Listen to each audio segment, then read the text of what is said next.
What's up you guys, Big Z in this one from the Pinnacle, and in this tutorial I'm going to show you how to add an add-in called Analysis Toolpak in your Microsoft Excel here. Very simple. Go to Tools, go down to Excel Add-ins, and then there you go. Analysis Toolpak is right here. Click on it and OK. And that's it. It's good, you have it. You have that add-in. See?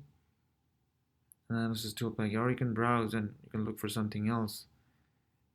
Well, yeah, that's that. But yeah, you can also add solver add-in if you want, but I don't want it, so just add Analysis Toolpak and that's basically it. Okay, and it's there.